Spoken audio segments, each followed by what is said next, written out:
¿Qué es lo que provocan las alteraciones emocionales que impacten los microorganismos? ¿Qué es lo que hace que la microbiota se desregule? Es que es un camino de dos direcciones. O sea, por ejemplo, una microbiota disbiótica. Disbiótica es la palabra que utilizamos para desorden de microbiota, ¿vale? Entonces, una microbiota disbiótica, lo cuento desde el principio. Una microbiota normal genera un montón de moléculas que mantienen la normalidad, tanto a nivel del intestino como a nivel de todas las actividades que tiene la microbiota fuera del intestino. Y una microbiota disbiótica, desordenada, el rendimiento metabólico, las sustancias que produce esa microbiota disbiótica, desordenada, es completamente diferente.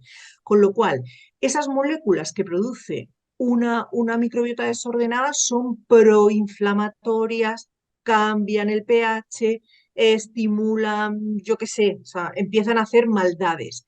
Y en esas maldades señalizan o mal señalizan el sistema nervioso entérico, ¿vale? Y entonces eso afecta a a nuestro dolor, a nuestra sensación de no tiro del día, de tristeza, de labilidad emocional, tengo una anécdota bonita. Yo pregunto mucho en la historia clínica del estrés, del impacto del estrés, de los afectos, de cómo lo vive el paciente, tal. Y, preguntando por la labilidad emocional, que lo comento siempre con los pacientes, me decía, era un matrimonio. La paciente era ella, la mujer. Y cuando le hago esta pregunta, que a veces es difícil, y entonces empieza ella a decir, bueno, no sé, sí, quizás sí, la mira así el marido como diciendo, pero me mira el marido y me dice, doctora, llora con los anuncios. Y ella decía, sí, quizás sí, un poco. Y, y luego, bueno, y ese es un camino de evolución personal que yo acompaño también mucho al paciente. No es solo si me duele la barriga, tengo diarrea o tengo gases o me sienta mal la comida. O sea, es un camino de evolución también del tema de todo lo que yo pueda ayudar de modulación del eje intestino-cerebro, porque es un determinante inflamatorio de primera categoría.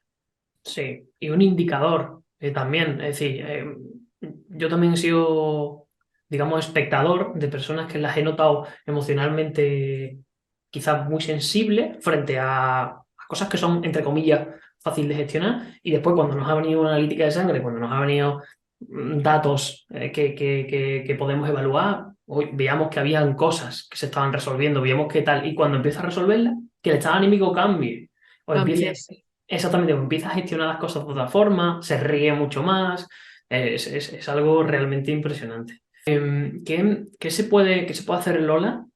Aunque más o menos ya antes lo has comentado un poquito por encima, pero ¿qué se puede hacer para construir y mantener un equilibrio microbiológico estable frente a, obviamente, alteraciones emocionales que tiene la vida o a momentos puntuales de comida menos saludable o de Nada, no sedentarismo pasa por... nada. Mm. ¿Qué podemos hacer? Vacaciones, Navidad, verano, claro, pero es esa forma de vivir. ¿Cómo te alimentas, no? O sea, ¿qué compras? ¿Compras comida o compras alimentos para cocinar tu comida? Aditivos, conservantes, colorantes, fuera, ¿vale? Comida de temporada, ya de cercanía a la carta a los reyes, pero por lo menos comida de temporada, eh, carne decente, pescado pequeño, no sé, unos básicos de alimentación, estar atento a la fibra de calidad, el almidón resistente que has dicho tú antes, los polifenoles, elegir la fruta de temporada pero buscar siempre ingesta de polifenoles, que es un nutriente que a la microbiota le encanta.